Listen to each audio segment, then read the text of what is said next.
오늘의 주요 뉴스입니다. 북한이 미국의 대북 제재를 강도 높게 비판하며 비핵화 길이 영원히 막힐 수도 있다고 밝혔습니다. 평화를 위한 정부의 노력을 힘으로 뒷받침하겠다는 정경두 국방장관의 발언에 대해서도 군사 대결은 파국으로 이어질 수 있다고 경고했습니다. 우윤근 주 러시아 대사의 비위 보고서를 작성해 청와대에서 쫓겨났다고 주장하는 김모 수사관에 대해 검찰이 강제 수사에 나선 것으로 보입니다. 검찰은 김 수사관의 휴대전화를 압수한 것으로 전해졌습니다. 하청업체 직원이 숨지면서 논란이 되고 있는 서부발전 측이 지난해 국정감사에서 인명사고 발생 건수를 축소 보고했다는 의혹이 제기됐습니다. 서부발전 측은 사고가 발생한 지 닷새가 돼서야 머리 숙여 사죄드린다며 사과문을 발표했습니다. 문재인 대통령이 취임 후 처음으로 확대 경제장관 회의를 열고 경제 활성화 방안을 논의합니다. 비핵화 논의가 숨고르기에 들어간 만큼 연말 경제와 민생 챙기기에 역량을 집중하는 것으로 보입니다. 여야가 오늘부터 임시국회를 열고 공공부문 채용비리 국정조사와 탄력근로제 단위기간 확대, 유치원 3법 통과 등을 논의합니다. 대부분 사안에서 여야 간 입장차가 커 본회의 처리까지는 상당한 진통이 예상됩니다. 오늘은 전국이 평년 기온을 되찾으며 대체로 맑은 날씨를 보이겠습니다. 하지만 수도권과 강원 영서, 충청, 대구를 중심으로 초미세먼지 농도는 내일까지도 나쁨 상태가 이어질 전망입니다. 안녕하십니까. 굿모닝 MBN입니다. 북한은 오늘 김정일 사망 7주기를 맞아 추모 분위기를 한층 고조시킬 것으로 보입니다. 반면 북한은 미국과의 비핵화 협상이 사실상 답보 상태에 빠지면서 또다시 비핵화가 어려울 수 있다고 위협했습니다. 최근 이뤄진 미국의 대북 제재와 인권 비판에 대한 불만을 노골적으로 나타낸 것이라는 분석입니다. 이병주 기자의 보도입니다. 북한 조선중앙통신은 어제 저녁 외무성 미국연구소 정책연구실장 개인 명의의 담화를 발표했습니다. 이 담화에는 한반도 비핵화로 향한 길이 영원히 막히는 것과 같은 그 누구도 원치 않는 결과가 초래될 수 있다는 협박성 내용이 담겼습니다. 미국이 북한의 책임 간부들을 단독 제재 대상 명단에 추가하는 도발적 망동을 서슴지 않았다고 밝혔는데 최근 최룡해 노동당 부위원장 등 김정은 정권 핵심 실세 3명에 대한 제재 조치를 한 것을 겨냥한 것으로 풀이됩니다. 세 사람에 대한 미국의 제재 이후 북측이 반응을 보인 건 이번 담화가 처음입니다. 담화는 또 미국의 압박이 통하지 않는다는 것을 이제라도 깨닫고 싱가포르 북미 공동성명 이행에 성실하게 임해야 할 것이라고 강조했습니다. 또 북미 정상회담 이후 미 행정부가 8차례에 걸쳐 제재 조치를 취했다면서 트럼프 대통령의 말과 다르게 북미 관계를 원점으로 되돌려보려고 길을 쓰는 저의가 무엇인지 의심하지 않을 수 없다고 지적했습니다. 북한은 지난 13일에도 미국의 제재 압박 정책이 비핵화 협상 교착의 원인이라는 개인 명의 논평을 조선중앙통신에 게재한 바 있습니다. 북한이 미국에 대한 불만을 잇따라 표출하고 있지만 외무성과 같은 기관 명의보다는 격이 낮은 개인 담화로 발표하며 수위 조절을 하고 있는 것으로 보입니다. 북한은 오늘 김정일 사망 7주기를 맞는 가운데 교착 상태에 빠진 북미 관계나 비핵화와 관련해 추가 입장을 내놓을지 주목됩니다. MBN 뉴스 이병주입니다. 북한은 또 우리 군의 국방비 증액에 이어 전군 주요 지휘관 회의까지 비난하면서 날선 발언을 쏟아내고 있습니다. 우리 군과 정부는 공식 대응을 자제하고 있습니다. 이혁준 기자입니다. 지난 5일 열린 국방부 장관 주관 정군 주요 지휘관 회의입니다. 북한이 어제 노동신문을 통해 정경두 장관의 모두 발언을 문제 삼았습니다. 정 장관은 안보 전략의 두 축이 평화와 강한 국방력이라고 언급했습니다. 우리 군은 한반도 비핵화와 항구적인 평화 정착을 위한 국가 정책과 정부의 노력을 힘으로 뒷받침해야 하겠습니다. 열흘이 넘게 지났는데도 노동당 기관지인 노동신문은 이 발언을 두고 군사적 대결은 돌이킬 수 없는 파국으로 이어질 수 있다고 강조했습니다. 이어 노동신문은 우리 공군 단독으로 한 전투준비태세 종합훈련과 무기 도입을 거론하며 이중적 처사라고 맹비난했습니다. 북한은 사흘 전인 14일에도 내년도 정부 예산에서 국방 예산을 8.2% 증액한 사실을 지적하며 군사합의 위반이라고 반발한 바 있습니다. 우리 군에 대한 북한 매체들의 비난이 계속되지만 군과 정부는 공식 대응을 자제하고 있습니다. 지난 12일 비무장지대 감시초소 철수 상호 검증에서 연출했던 화해 모드와는 달리 북한은 연일 차가운 태도를 보이는 상황. 오는 26일 북한 판문점역에서 진행 예정인 남북철도 도로 연결 착공식이 올해 남북관계의 마지막 가늠자가 될 전망입니다. MBN 뉴스 이혁준입니다. 방금 들어온 소식입니다. 김정은 북한 국무위원장이 김정일 국방위원장의 7주기를 맞아 시신이 안치된 평양 금수산 태양궁전을 참배했다고 조선중앙방송이 보도했습니다. 조선중앙방송은 김정은 위원장이 민족 최대 추모의 날에 즈음에 금수산 태양궁전을 찾아 김일성 주석과 김정일 국방위원장 입상에 헌화했다고 전했습니다. 김 위원장의 공개 활동 보도는 지난 3일 원산 구두공장 현지를 시찰한 이후 14일 만입니다.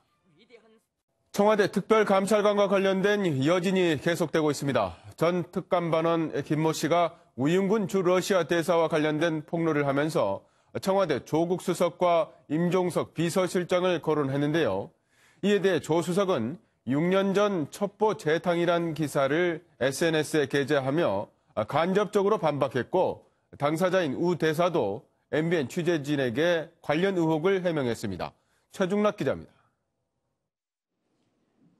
조국 민정수석이 우윤근 비위 의혹에 대해 또다시 본인 입장은 밝히지 않고 간접 해명에 나섰습니다.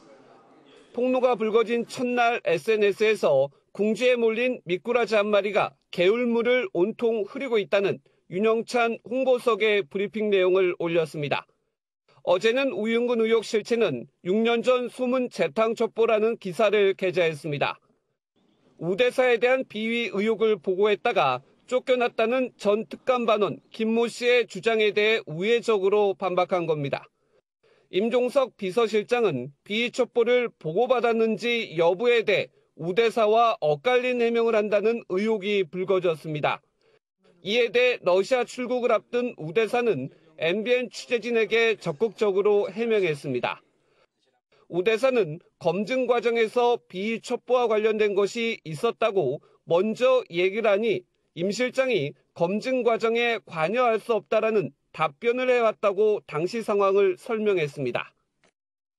청와대는 이와 관련해 당시 우윤근 대사가 임 실장이 먼저 비위와 관련해 물어본 것으로 잘못 기억하고 있다고 밝혔지만 공식적인 입장은 내지 않았습니다.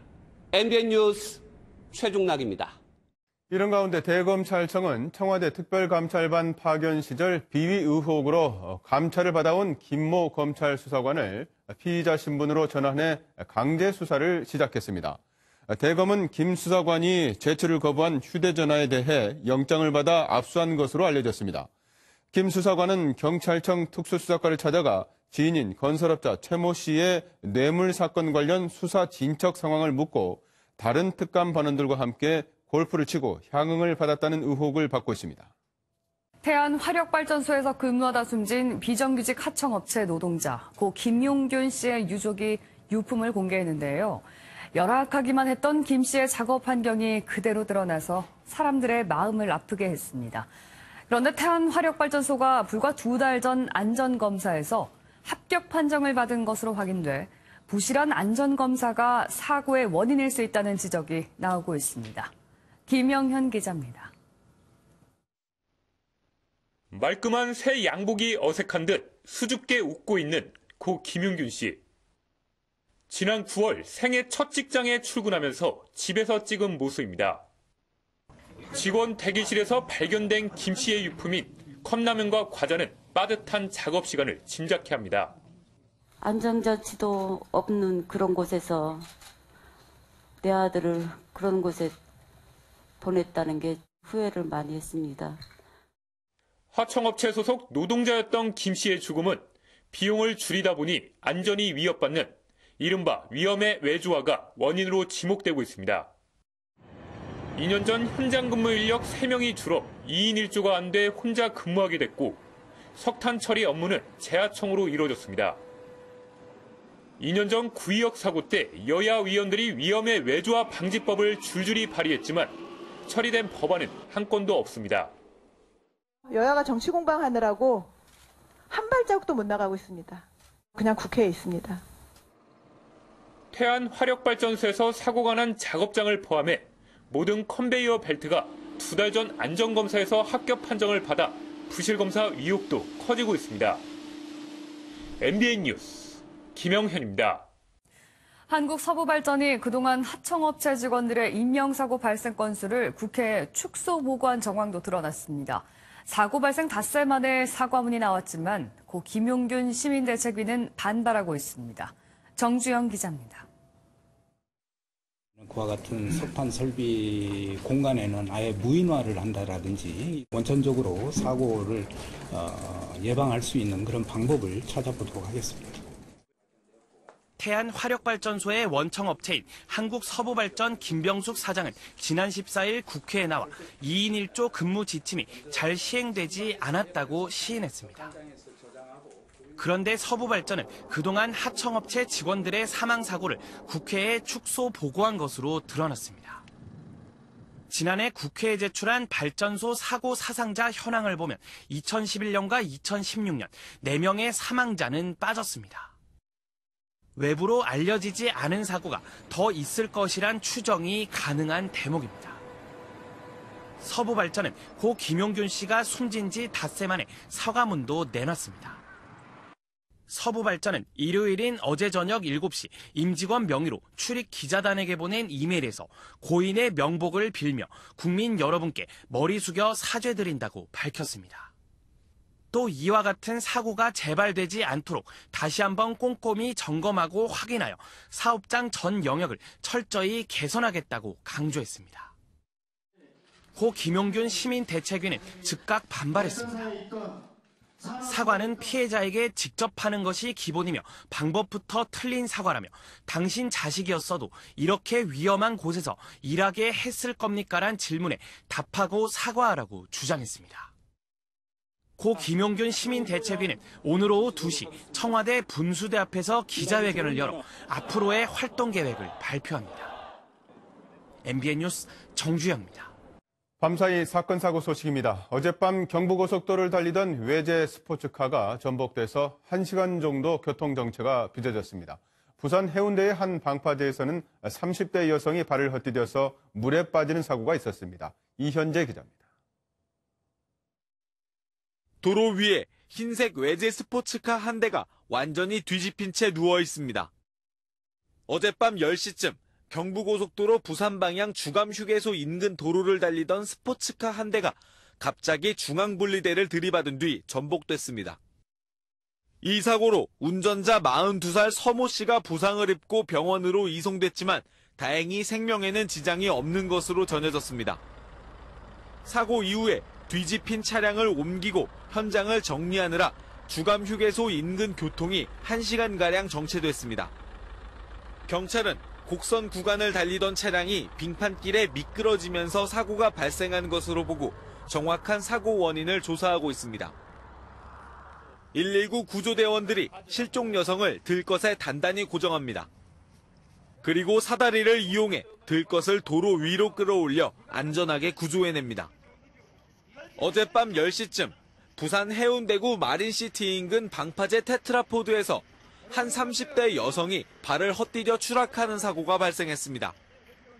구조된 여성은 왼쪽 다리 등을 다쳐 병원으로 이송됐고 경찰과 소방당국은 정확한 사고 원인을 조사하고 있습니다. 소방대원들이 아파트 5층을 향해 연신 물을 뿌려댑니다. 불이 난 주택 내부는 형태를 알아볼 수 없을 정도로 완전히 타버렸습니다.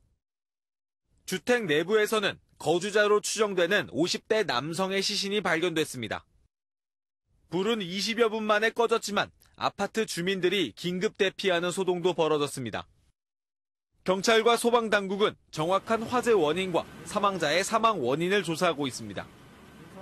MBN 뉴스 이현재입니다. 불길 속에 뛰어들어 할머니를 구한 불법 체류자 신분의 스리랑카인이 한국 영주권을 받게 됐습니다. 몸 곳곳에 화상을 입으면서까지 할머니의 목숨을 구했다고 하는데요. 외국인이 우리 국민을 보호한 공로로 영주권을 받기는 이번이 처음이라고 합니다. 이권열 기자입니다. 2013년 한국으로 온 스리랑카 출신 니말 씨. 3년 뒤 취업비자 체류 기간이 끝났지만 가족 생계를 위해 불법 체류자가 돼 일했습니다. 지난해 2월 경북 군위군의 한 과수원에서 일하던 니말 씨는 옆집에서 불이 나자 90대 할머니를 구하기 위해 뛰어들었습니다. 불법 체류자 신분이 드러날 수 있는 상황이었지만 망설이지 않았습니다. 할머니 구해온다. 내 엄마, 내 집에 엄마 똑같아. 한국 엄마들 다 사람 색이 똑같아요. 할머니를 구하다 목과 머리에 화상을 입는 등 곳곳을 다친 니말 씨는 기타 체류 자격 비자를 얻긴 했지만 건강보험 혜택이 없는 건 물론 취업도 할 수 없었습니다. 이런 니말 씨에게 법무부가 영주권을 주기로 했습니다. 우리 국민의 생명을 보호한 공로로 영주권을 받은 건 니말 씨가 처음입니다. 영주권이 있으면 건강보험 혜택을 받을 수 있고 취업도 자유롭게 할 수 있습니다. 대한민국은 내들 너무 사랑해요. 그러니까 지금 계속 한국에 너무 좋아해요. 기분 너무 좋아요. 스리랑카 불교 사원에서 봉사활동을 계속하고 있는 니말 씨는 앞으로도 주변에 도울 일이 있으면 언제든지 나서겠다는 뜻을 밝혔습니다. MBN 뉴스 이권열입니다. 소설 경마장 가는 길의 저자인 하일지 동덕여대 교수가 성추행 혐의로 결국 재판에 넘겨졌습니다. 강제로 입맞춤을 당했다는 학생의 진술이 일관되고 신빙성이 있다는 것이 검찰의 판단입니다. 전남주 기자입니다. 2015년 12월 당시 제자에게 강제로 입을 맞춘 혐의를 받는 하일지 동덕여대 교수. 여기에 미투 폄하 논란까지 일어 기자회견을 열었지만 공식 사과는 거부했습니다. 내가 사과한 걸로 그것이 여러분들에게 어떤 도움이 될까 하는 데 대해서는 여러분들이 부끄러운 걸 감추기 위해서 내 사과가 필요한지도 모르겠다는 생각. 하 교수는 이후 검찰 조사에서 키스한 사실은 맞지만 제자가 프랑스 동행 요구를 거부당하자 보복하려고 성추행 의혹을 제기했다고 반박했습니다. 하지만 검찰은 피해자 진술이 일관적으로 신빙성이 있고 하 교수의 행동에 동의했다고 볼 만한 점이 없었다고 밝혔습니다. 결국 서울 북부지검은 지난 13일 하 교수를 불구속 상태로 재판에 넘겼습니다. 앞서 하 교수는 피해 여성을 허위사실 유포에 의한 명예훼손 등의 혐의로 고소했지만 경찰은 혐의가 없어 보인다며 불기소 의견으로 사건을 검찰로 넘겼습니다. MBN 뉴스 전남주입니다. 시청에 방범 셔터를 부수고 들어가 공무원에게 썩은 은행 열매를 던졌다면 어떻게 될까요? 재개발과 관련해 시장을 만나겠다고 시청을 찾았는데 요구를 들어주지 않자 이런 행동을 했다고 합니다. 노태현 기자입니다. 한 남성이 방범 셔터를 붙잡고 심하게 흔듭니다. 결국 셔터를 부수고는 건물 안으로 들어가는 이 남성. 잠시 뒤 복도에 서 있는 사람들을 향해 무언가를 강하게 집어던집니다. 공무원 얼굴을 향해 던진 건 심한 악취가 나는 썩은 은행 열매였습니다. 강제 집행에 항의하는 고양시의 재개발 반대 단체 회원들이 고양시장 면담을 요구하다 셔터를 부수는 것도 모자라 은행을 던진 겁니다. 전날 썩은 은행을 준비를 해서 시장 방문할 때 그때 자기가 던지겠다 위협감을 좀 많이 느꼈던 것 같습니다. 경찰은 공무원들에게 썩은 은행을 던진 40대 한모 씨를 공무집행 방해 등의 혐의로 구속하고 가담한 13명을 불구속 입건했습니다. 이와 관련해 경찰은 집회의 자유를 최대한 보장하겠지만 폭력 등 불법 행위는 엄중히 처벌할 것이라고 경고했습니다. MBN 뉴스 노태현입니다. 10년 만에 우승컵을 쥐어준 베트남의 국민 영웅 박항서 축구감독이 하노이 현지에서 국내 취재진과 기자회견을 했습니다. 자신은 영웅이 아니라면서 스키컵 이후에 새로운 출발을 예고했습니다. 베트남 하노이에서 강영호 기자입니다. 말끔한 정장을 차려입은 박항서 감독이 취재진에게 인사를 하자 열렬한 환호와 박수가 쏟아집니다. 10년 만에 스즈키컵 우승이라는 대업을 달성했지만 우승 순간을 담담하게 돌이키며 새로운 출발을 예고했습니다. 종료 희술이 없을 때는 우승이라는 것만 다 순간적으로 들었고 20일부터 또 아시안컵 준비를 해야 됩니다. 아시아 U23 대회 아시안게임, 이어서 스즈키컵까지 연이은 성공해 내년 1월 아시안컵에 대한 기대가 높아진 상황. 박 감독은 베트남 대표팀이 아직 많이 부족하다며 도전자의 자세로 나서겠다고 밝혔습니다. 선수들한테 경험이 됐게 생각하고 한번 이번에도 도전하는 입장에서 생각해야 될 것이라고 생각하고. 베트남의 국민 영웅으로 떠오르며 한국과 베트남의 민간 외교관이라는 칭호도 얻은 박 감독. 하지만 자신은 영웅이 아닌 지도자일 뿐이라며 감독으로서의 위치에서 최선을 다하겠다고 얘기했습니다. 영웅은 아닙니다. 많은 국민들한테 지금까지 사랑을 받아가는 것도 받았으니까 또 그만큼의 사랑을 돌려드려야 될 책임 의무가 있고. 부임 1년 3개월 만에 축구 변방 베트남의 역사를 새롭게 쓰고 있는 박항서 감독. 그의 다음 도전은 어떤 모습일지 벌써부터 관심이 모아지고 있습니다. MBN 뉴스 강용호입니다. 문재인 대통령이 오늘 취임 후 처음으로 확대 경제장관회의를 엽니다. 경제 관련 장관들과 청와대 관계자들이 모두 모여서 내년도 경제정책 방향을 논의하는 자리로 최저임금과 같은 주요 경제정책들이 논의될 것으로 보입니다. 이상은 기자입니다. 문재인 대통령이 오늘 취임 후 처음으로 확대경제장관회의를 주재합니다. 홍남기 경제부총리 겸 기획재정부 장관은 물론 유관부처 장차관들이 모두 참석하는 이번 회의에선 경제 전망과 포용적 성장을 달성하기 위한 방안 등을 논의할 전망입니다. 특히 최저임금 인상, 탄력근로제 단위 기간 확대 등 관심이 집중된 현안에 대한 논의도 이뤄질 것으로 보입니다. 경제에 고삐를 주는 문 대통령의 행보에 대해 김정은 북한 국무위원장의 연내 서울 답방 무산으로 문 대통령이 경제 활성화와 민생 챙기기에 역점을 두고 있다는 분석도 나옵니다. 지금 추세로 경제 지표 악화가 계속된다면 내년 집권 3년 차에 접어드는 문재인 정부의 국정 운영 동력이 약해질 수밖에 없기 때문입니다. 이런 맥락에서 오늘 열릴 확대경제장관회의는 문재인 정부의 민생, 경제 총력 체제의 신호탄이 될 거라는 관측이 나오고 있습니다. MBN 뉴스 이상은입니다. 오늘부터 임시국회가 시작되면서 공공부문 채용비리 국정조사 등 주요 안건들이 본격적으로 논의됩니다. 하지만 여야의 입장차가 커서 본회의 통과까지는 상당한 진통이 예상됩니다. 권영범 기자입니다.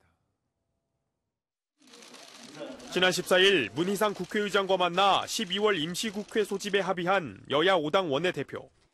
민생 법안하고 현안 문제 처리를 위해서 임시국회를 소집하기로 했고요.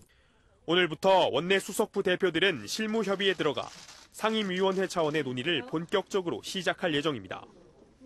하지만 주요 안건들에 대한 더불어민주당과 자유한국당의 입장차가 커 본회의 처리까지 진통을 겪을 것으로 예상됩니다. 먼저 여야는 국정조사 특별위원회를 구성해 공공부문 채용비리 의혹에 대한 국정조사 계획서를 만들 계획입니다. 야당은 채용비리를 낱낱이 밝히겠다고 벼르고 있지만 여당은 무리한 국정조사는 막겠다는 방침인 만큼 충돌이 불가피해 보입니다. 탄력근로제 확대 여부와 관련해 논의 시점 등을 두고도 팽팽한 대립이 예상됩니다. 여당은 경제사회노동위원회의 논의가 끝날 때까지 시간을 주자는 생각이지만 야당은 하루빨리 논의해야 한다고 주장합니다. 정기국회 처리가 무산된 유치원 3법에 대해서도 여야가 각각 회계 일원화와 이원화 입장을 고수하며 갈등을 겪을 것으로 전망됩니다. 바른미래당 등 야3당이 요구한 선거제 개혁은 논의의 속도가 붙을 것으로 보이지만 각 당이 입장차를 좁혀 최종 합의에 이를 수 있을지는 미지수입니다. 여야는 이달 중 원포인트 본회의를 열어 여러 안건을 한 번에 처리할 계획입니다. MBN 뉴스 권용범입니다. 검찰이 양승태 사법부의 사법농단 의혹과 관련해 서기호 변호사를 소환 조사했습니다. 판사 재임용에서 탈락했던 서 변호사는 검찰 조사 과정에서 자신의 재임용 탈락 시나리오 문건을 직접 확인했다고 밝혔습니다. 손기준 기자입니다. 사법농단 의혹을 수사 중인 검찰이 2012년 2월 법관 재임용에서 탈락한 서기호 변호사를 지난달에 이어 다시 소환했습니다. 앞서 서 변호사는 자신의 SNS에 올린 각하 빅엿이라는 글로 논란을 일으켰고 결국 법관 재임용 심사에서 탈락한 바 있습니다. 최근에 검찰이 2012년, 2013년 인사자료를 확보한 것으로 언론 보도 났었는데요. 그 후 인사자료와 관련된 것으로 알고 있습니다. 서 변호사는 검찰 조사 과정에서 자신의 재임용과 관련해 2012년 2월 1일자로 법원행정처에서 작성한 문건을 직접 확인했다고 전했습니다. 2월 7일 서 변호사가 법관 인사위원회에 출석해 SNS 논란에 대해 소명하기 전 문건이 이미 작성된 겁니다. 법관 인사위원회 전에는 서 변호사와 다른 판사에 집단적인 문제 제기가 있을 수 있다며 원론적인 대응을 해야 한다는 게 문건 내용입니다. 그 이후엔 일부 법관과 직원들의 동조를 예상할 수 있다면서 행정심판과 행정소송으로 이어질 것으로 전망했습니다. 이를 두고 서 변호사는 양승태 사법부가 재임용 절차가 시작되기도 전 이미 재임용 탈락을 기정사실화하고 있었다고 주장했습니다. MBN 뉴스 송기준입니다. 물가가 너무 오르다 보니 요즘 밖에서 밥 한 끼 해결하려면 10,000원은 기본으로 든다는 말이 있는데요. 햄버거와 떡볶이는 물론 아이스크림까지 가격이 올라서 서민들의 한숨이 커지고 있습니다. 보도에 이상범 기자입니다. 햄버거 프랜차이즈 업계에서 점포 수가 가장 많은 롯데리아가 지난 13일부터 버거 11종류의 가격을 올렸습니다. 적게는 100원에서 400원까지 올라 평균 2.2% 상승했습니다. 불고기 버거를 좀 자주 먹었었는데 4,000원대 하던 게 갑자기 5,000원대로 확 올라버려가지고 학생인데 돈도 없고 한데 점점 계속 오르니까. 가성비 떡볶이로 잘 알려진 떡볶이 뷔페 두 끼도 내년부터 가격을 1,000원 올리겠다고 밝혔습니다. 앞서 이디야 커피는 이번 달 초 가격을 올려 2,000원대 커피 메뉴가 사라졌습니다. 주원료인 우유값이 올라 아이스크림 가격도 평균 200원씩 올랐습니다. 실제 지난 3분기 외식 물가지수는 지난해보다 2.5% 상승했는데 떡볶이가 5.8%, 갈비탕 5.9%, 자장면 4.3% 인상된 것으로 나타났습니다. 업체는 원재료 가격 상승과 인건비 부담을 가격 상승의 원인으로 꼽습니다. 상승 요인이 생길 그런 가능성에 좀 선제적으로 공동으로 대응하는 차원에서 가격 인상들이 요즘 최근에 많이 나타나는 게 아닌가. 하지만 수요가 몰리는 연말 성수기를 노린 기습 인상에 소비자들이 가격 저항 없이 이를 받아들일 수밖에 없는 것 아니냐는 비판의 목소리도 나오고 있습니다. MBN 뉴스 이상무입니다. 아무리 저금리라지만 은행 예금이나 적금 만기 때 받는 이자 정말 얼마 되지 않죠. 그나마도 세금까지 떼서 더 줄어드는데 한 푼이라도 챙기고 싶다면 농협이나 새마을금고 같은 상호 금융의 비과세 상품이 제격이라고 합니다. 엄혜린 기자입니다. 농협과 수협, 새마을금고 같은 상호금융 예적금 상품의 최대 장점은 비과세 혜택입니다. 금리 2%인 시중은행에 3천만 원을 넣으면 1년에 60만 원의 이자가 나오지만 세금 15.4%, 즉 9만 원을 뗀 51만 원만 받을 수 있습니다. 그런데 상호금융에선 비과세 혜택으로 8천 원을 제외한 거의 전액을 챙길 수 있습니다. 그래서 저 같은 경우에는 5천만 원이 들어갔는데 비과세 혜택 받으면서 20만 원 정도 그 혜택을 볼 수 있으니까 당초 올해까지였던 이 비과세 혜택은 이달 초 관련 법률 개정안이 국회를 통과하면서 2020년까지 연장됐습니다. 지금이라도 가입하면 앞으로 2년간 비과세 혜택을 누릴 수 있는 겁니다. 다만 기준금리 인상 이후 시중은행들도 고금리 상품을 내놓고 있는 만큼 금리 비교는 필수. 상호금융의 평균 예금금리는 2.5%, 3천만 원을 넣으면 74만 원이 나오지만 시중은행의 3%짜리 예금 상품이라면 세금을 내고도 76만 원을 챙길 수 있습니다. 3% 이상의 고금리 상품이라면 시중은행이 더 유리할 수 있다는 뜻입니다. 금융사에서 제시하는 수익률에서 그 세금을 공개한 후 그 세후 수익률을 보고 다만 상호금융은 최대 5만 원의 가입비를 내야 하고 배당을 받는 출자금 통장은 예금자 보호가 되지 않는다는 점을 주의해야 합니다. MBN 뉴스 엄혜림입니다. 최근 러시아에서는 난데없이 노래 장르 중에 하나인 랩 규제 논란이 일고 있습니다. 푸틴 러시아 대통령이 랩을 국가가 올바르게 인도해야 한다고 말했기 때문인데요. 자유분방하면서도 저항적인 러시아 랩 문화가 러시아를 타락의 길로 이끌고 있다는 겁니다. 박통일 기자입니다. 지난 15일 러시아 상트페테르부르크에서 문화 고문들과의 회동 자리. 푸틴 러시아 대통령은 랩 음악을 완전히 막기 어렵다면 랩이 바른 길로 나아갈 수 있게 국가가 잘 이끌어야 한다고 말했습니다. 푸틴 대통령은 랩 문화가 러시아를 타락으로 이끌고 있다는 이유를 내세웠습니다. рэп и прочее современные, да, на трех китах: секс, наркотики и протест. Ну вот из всего этого, конечно, больше всего. 푸틴의 이번 발언은 러시아에서 랩 장르의 인기가 커지는 와중에 나왔습니다. 앞서 지난달에는 허스키로 불리는 유명 래퍼가 당국의 압력으로 공연이 취소된 뒤 자동차 지붕 위에 올라가 랩 구절을 부르다 체포됐습니다. 이 가수의 노랫말에 러시아 정부를 비판하는 가사가 다수 포함된 것으로 알려지면서 논란은 증폭됐습니다. 그러나 젊은 세대들은 푸틴의 난데없는 랩 규제 발언이 황당하다는 반응입니다. Зачем возглавлять это? Я просто не понимаю. 러시아에서는 지난 2012년 대선 직전 러시아 펑크록 그룹이 푸틴 대통령에 반대하는 내용의 즉석 공연을 벌이려다 체포되기도 했습니다. MBN 뉴스 박통일입니다. 미국과 홍콩에서는 거리와 도로에 난데없이 돈이 쏟아져 사람들이 돈을 줍느라고 일대 큰 소동이 벌어졌습니다. 싸움과 사고가 벌어지는 등 현장은 아수라장으로 변했는데요. 구경호 기자입니다. 한 남성이 홍콩의 서민층 동네에 나타나 갑자기 사람들을 향해 외칩니다.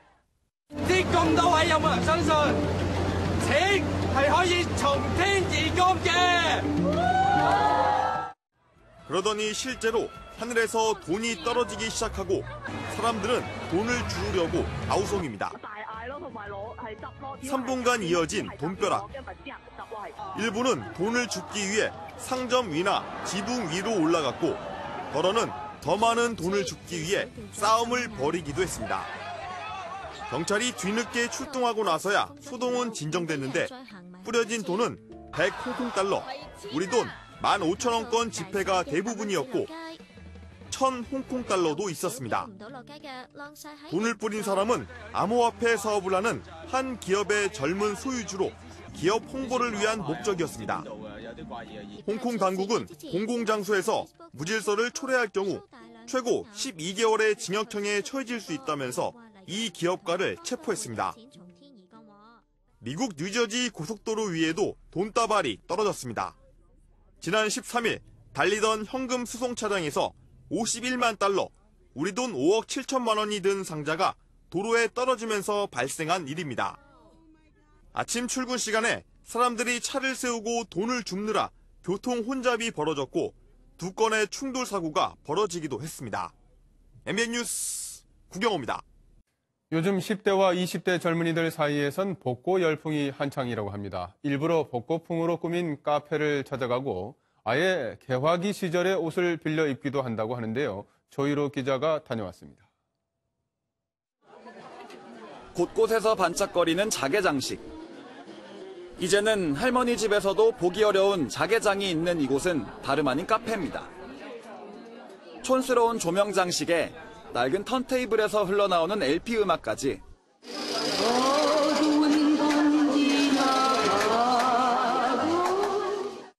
독특한 복고풍 인테리어가 입소문을 타면서 기다림은 필수가 됐습니다. 핸드드립 커피가 촌스러워 보이는 찻잔에 담겨 나옵니다. 앤티크 의자와 조명까지 더해지면 마치 1900년대로 돌아간 듯합니다. 복고 열풍에 힘입어 개화기 시절에 의복을 빌려주는 곳까지 등장했습니다. 옷은 물론 모자와 핸드백까지 이렇게 복고풍 의상을 직접 빌려 입는 것도 젊은이들에게 큰 인기를 끌고 있습니다. 처음에는 할머니들 옷장에 있는 옷인데 이랬는데 입어보니까 너무 예쁘고 왜 지금 유행 안 하지 뭐 이런 생각도.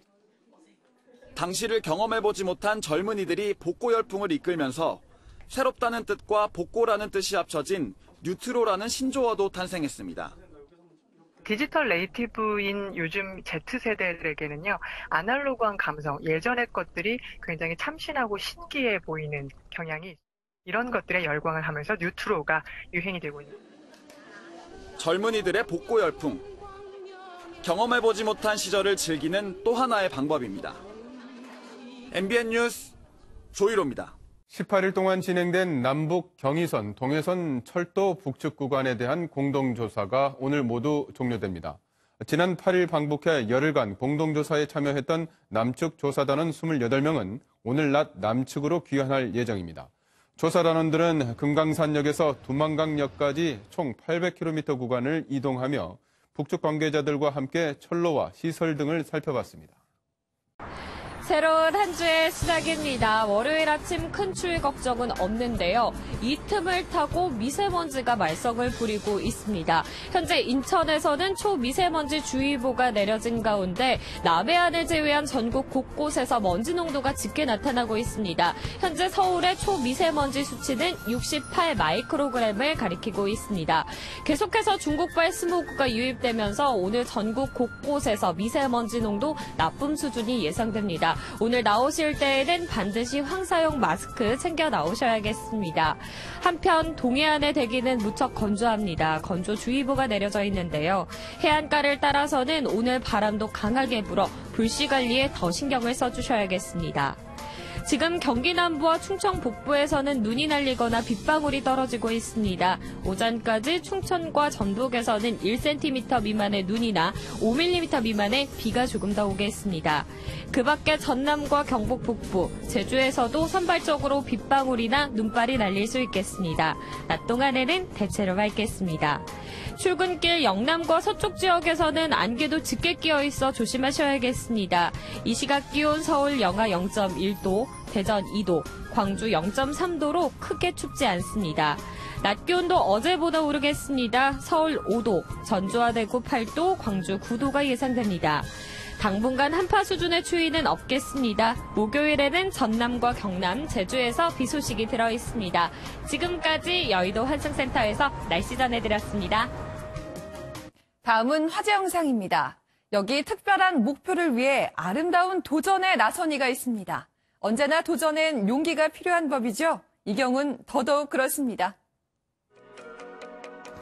조금의 망설임도 없이 하늘로 뛰어내린 스카이다이버. 놀랍게도 그녀의 나이는 102세입니다. 올해로 벌써 3번째인데 어디서 이런 용기가 나오는 걸까요? 바로 10년 전 세상을 떠난 딸이 앓던 병의 치료기금을 모으기 위한 거라는데요. 이런 용기만으로도 벌써 큰 힘이 될 것 같네요. 산타 흉내를 내고 싶었던 걸까요? 그렇다면 도둑질을 할 게 아니라 선물을 들고 왔어야 할 텐데 말이죠. 미국 캘리포니아입니다. 굴뚝에 한 남성이 끼어 있는데요. 환경을 통해 집에 몰래 침입하려다 좁은 통로에 갇힌 겁니다. 이렇게 이틀 동안 갇혀있던 도둑. 도와달란 외침을 들은 주민의 신고로 겨우 구조됐는데요. 그리곤 바로 경찰에 체포됐다네요. 태양계에서 가장 크고 두 번째로 밝은 행성인 목성. 과연 어떤 모습일까요? 화면으로 만나보시죠. 신비로운 색감과 줄무늬가 조화를 이루며 아름다움을 뽐냅니다. 목성 탐사선 준호가 촬영한 목성의 모습인데요. 어때요? 상상한 것과 비슷한가요?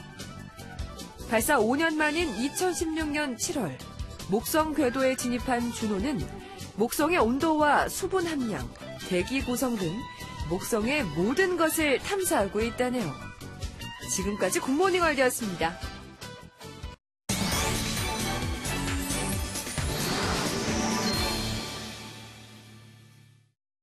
네, 안녕하십니까. 여기는 마이크로소프트 스토어입니다. 마이크로소프트가 최근에 애플을 꺾고 시가총액 1위를 탈환했는데요. 애플은 지난 2007년 아이폰을 내놓고 스마트폰 시장을 평정해서 2012년 이후에 시가총액 1위인 대장주 역할을 했습니다. 반면 MS는 변화에 둔감한 공룡 취급을 받았습니다. MS가 시가총액 1위를 되찾았습니다. 애플을 넘은 것은 8년 만이고 시총 1위를 탈환한 것은 12년 만입니다. MS의 컴백은 시사점이 적지 않습니다.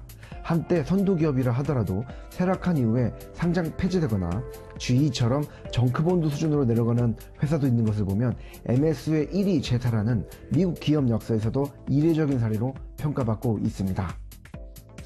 변화의 시작은 인도계 CEO 사티아 나달라를 선임한 2014년부터였습니다. 그는 취임하자마자 클라우드 컴퓨팅 사업에 총력을 기울였고 이 사업은 곧 회사의 캐시카우가 됐습니다. 또 노키아를 인수하며 안간힘을 썼던 스마트폰 개발팀을 해체하고 애플 아이폰, 구글 안드로이드에 사용되는 앱을 만들어 온 것으로 전환하면서 반등의 기회를 잡았습니다. 어느 한 분야에 의존하지 않고 사업 포트폴리오가 다양한 점도 MS의 강점으로 꼽힙니다. 구글은 검색 광고, 애플은 아이폰, 아마존은 쇼핑, 넷플릭스는 가입자 확보 등에 의존하고 있지만 MS는 클라우드 컴퓨팅 외에도 생산성, 소셜, 비디오 게임기, 하드웨어 등으로 분산되어 있는 것도 장점입니다. 구글, 페이스북이 데이터 유출 사고로 인해서 곤욕을 겪었고요. 애플은 혁신 없이 가격을 올려서 수요가 줄었다라는 비판을 받고 있습니다. 아마존도 힘이 커져서 견제가 필요하다는 의견도 많은데요. MS는 이같이 집중 견제 없이 조용히 시장 점유율을 늘리고 있는 것이 반등의 비결로 해석되고 있습니다. 네, 어떻게 보셨습니까? 이렇게 마이크로소프트를 보면 리더십이 얼마나 회사의 전략과 방향 그리고 사기에 얼마나 큰 영향을 미치는지 보여주는 정말 중요한 사례인 것 같습니다. 지금까지 산호세에서 매일경제 손정원 특파원이었습니다.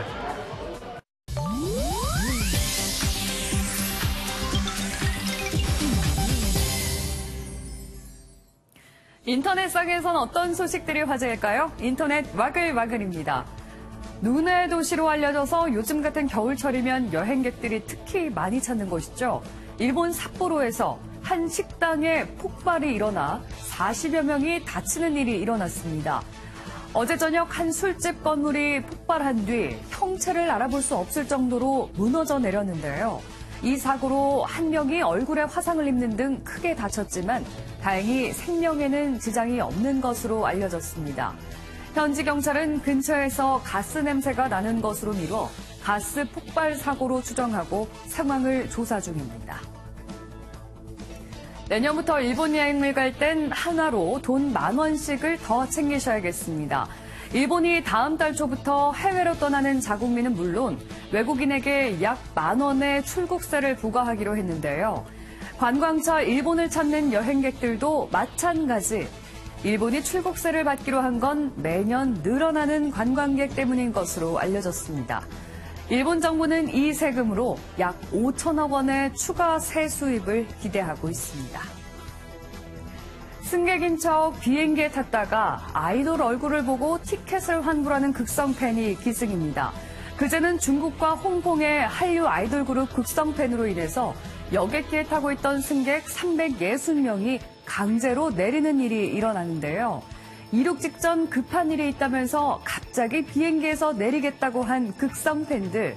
항공 규정상 이륙 직전의 여객기에선 한 명이라도 내리는 경우에 모든 승객이 다시 보안 점검을 받아야 하는 것으로 알려졌습니다.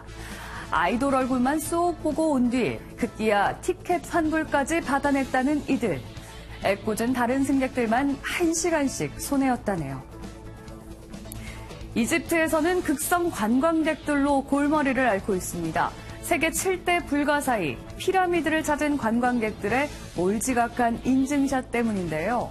꼭대기에 올라가서 사진을 찍고 급기야 담배를 피우거나 누드 영상까지 찍습니다. 이집트 정부는 피라미드에 무단으로 오를 경우 최대 징역 3년형에 처하고 있는데요. 엄격한 관리에도 불구하고 늘어만 가는 민폐 관광객에 이집트 당국의 고민이 깊어지고 있습니다.